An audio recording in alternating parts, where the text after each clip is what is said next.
सभी प्यारे किसान भाइयों को राम राम। आज की इस वीडियो में हम बात करेंगे कि सरसों की फसल में फूल आने पर 3 गलतियां बिल्कुल नहीं करनी है, क्योंकि किसान भाइयों ज़्यादातर किसान भाइयों की सरसों अभी फ्लावरिंग स्टेज पर हैं। यही समय होता है फूल से फलियां बनने में। इस टाइम यदि हम सही समय पर सही खाद कीटों के लिए सही इंसेक्टिसाइड का प्रयोग करते हैं तो गारंटी के साथ कहता हूं कि आपको उत्पादन बहुत ही बढ़िया मिलेगा।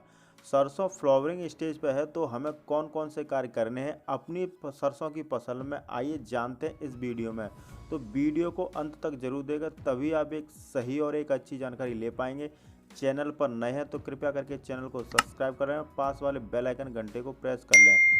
तो चलिए शुरू करते हैं। किसान भाइयों, सरसों में ज़्यादातर फूल निकलना स्टार्ट हो गए हैं। इस समय ज़्यादातर किसान भाई ऐसे हैं जो कुछ गलतियां कर देते हैं, जिनके कारण फल फूल का विकास रुक जाता है, फूल झड़ना शुरू हो जाते हैं। शुरुआत में ही फ्लावरिंग स्टेज में ही कुछ ऐसे कीट लग जाते हैं सरसों की फसल को, जो कि उत्पादन को काफ़ी कम कर देते हैं। तो आप अपनी सरसों में देखिए कहीं किन्हीं कीट का प्रकोप तो नहीं है। सरसों की फसल में यदि कीट या रोग लग जाते हैं तो फसल पूरी बर्बाद हो जाएगी। सरसों की फसल में यदि कोई कीट ज़्यादा प्रभावित करता है तो वह माहू और चेपा कीट सरसों की फसल को बर्बाद कर देता है। सही समय पर यदि इस कीट को कंट्रोल नहीं किया गया तो काफ़ी बड़ा नुकसान हो सकता है। सरसों की फसल में माहू चेपा कीट के लिए आप सिस्टमैटिक इंसेक्टिसाइड होने से पौधे इसे अपने अंदर अवशोषित कर लेते हैं, पत्तियों से दवा अंदर चली जाती है। जैसे ही यदि कीट पौधे पर लगेंगे तो खत्म हो जाते हैं। इमिडाक्लोप्रिड के रिजल्ट काफ़ी बढ़िया हैं। इस प्रकार आप कीटों से अपनी सरसों की फसल को बचा सकते हैं। दूसरी गलती यहाँ पर किसान भाई करते हैं, फसल फ्लावरिंग स्टेज पर होती है तो यूरिया का प्रयोग आपको बिल्कुल नहीं करना है, क्योंकि नाइट्रोजन के कारण पौधे का आकार बढ़ जाएगा, पौधे में फूल काफ़ी कम आएंगे। ज़्यादा लंबाई होने के कारण हवा से गिरने का खतरा भी ज़्यादा हो जाता है। यूरिया हमें पहले पानी पर ही लगाना चाहिए, ज़्यादा यूरिया हमें प्रयोग में नहीं लेना है।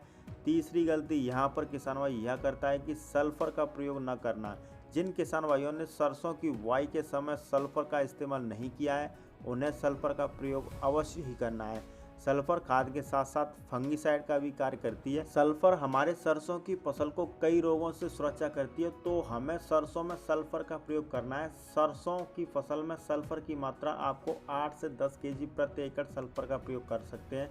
सल्फर के प्रयोग से फूल से फलियां अच्छे से बनेंगे, दाने का भराव बहुत ही बढ़िया दाने का भराव होगा। सल्फर से सरसों के अंदर तेल की मात्रा बढ़ जाती है, सल्फर से रोग काफ़ी कम लगते हैं। चौथी गलती किसान भाई यहाँ पर यह करते हैं कि सिंचाई सही समय पर ना करना। जिस वक्त पौधे को पानी की आवश्यकता होती है उस टाइम यदि सिंचाई नहीं करते हैं तो पौधे की ग्रोथ रुक जाती है, पौधा तनाव में आ जाता है। रुकी हुई पौधे की ग्रोथ बढ़ाने के लिए आपको कुछ एक्स्ट्रा खाद डालना पड़ेगा, क्योंकि हमें नहीं पता होता है कि पौधे में कौन से पोषक तत्व की कमी है। हमारी राय माने किसान भाइयों तो 2 प्रकार के माइक्रो न्यूट्रिएंट्स खाद हैं, पहला बायोवीटा और दूसरा इफको कंपनी की सगारिका। इन दोनों में से आप किसी एक का प्रयोग कर सकते हैं, इसके रिजल्ट बहुत ही शानदार हैं। इन सारी बातों को ध्यान में रखकर यदि आप सरसों की फसल करते हैं तो निश्चित तौर पर ही आपको एक बढ़िया और शानदार उत्पादन देखने को मिलेगा। तो दोस्तों आज के लिए बस इतना ही। वीडियो पसंद आई है तो वीडियो को लाइक करें, चैनल को सब्सक्राइब करें। जय जवान जय किसान।